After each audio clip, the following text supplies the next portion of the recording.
মানুষ নিজের অনেক কিছু নিয়েই গর্ববোধ করে।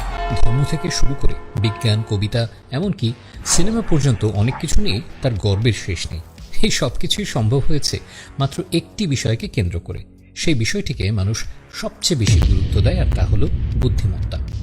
সাধারণত বুদ্ধিমত্তাকে আমরা শক্তির মতো কোনো একটি বৈশিষ্ট্য বলে মনে করি, কিন্তু যখনই আমরা একে সংজ্ঞায়িত করার চেষ্টা করি যে বুদ্ধিমত্তা কী, তখন সেটা বেশ ঘোলাটে হয়ে আসে।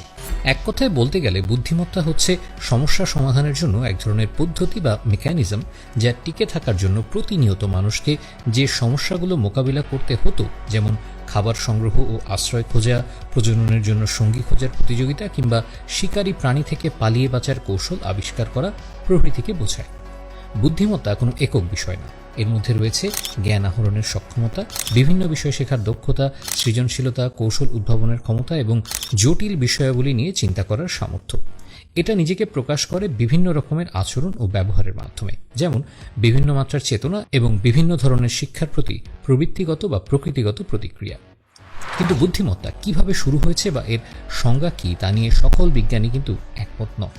ব্যাপারটা আসলে আরও জটিল, কারণ বুদ্ধিমত্তা চেতনার সাথে সম্পর্কযুক্ত, যেহেতু চেতনা সমস্যা সমাধানের ক্ষেত্রে খুবই উপকারী। সুতরাং বুদ্ধিমত্তা বলতে আসলে কি বোঝায় সেটা ঠিক পরিষ্কার নয়। তাই আমরা একে অনেক ধরনের দক্ষতা ও কৌশলের সমষ্টি ভাবতে পারি, বা একে একটা টুল বক্স বা যন্ত্রপাতির বাক্স ভাবতে পারি, যার মধ্যে একেবারে মৌলিক যন্ত্রপাতিগুলো রয়েছে।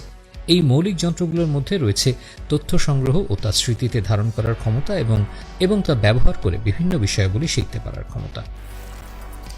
পৃথিবী সম্পর্কিত নানান তথ্য বিভিন্ন ইন্দ্রিয়ের সাহায্যে, যেমন চোখ, কান, নাক, স্বাদ বা স্পর্শর মধ্য দিয়ে অনুধাবন করা হয়। একই সাথে এই ইন্দ্রিয়গুলো বাহ্যিক পরিবেশের সাথে আমাদের যথাযথ প্রতিক্রিয়া প্রকাশে সাহায্য করে।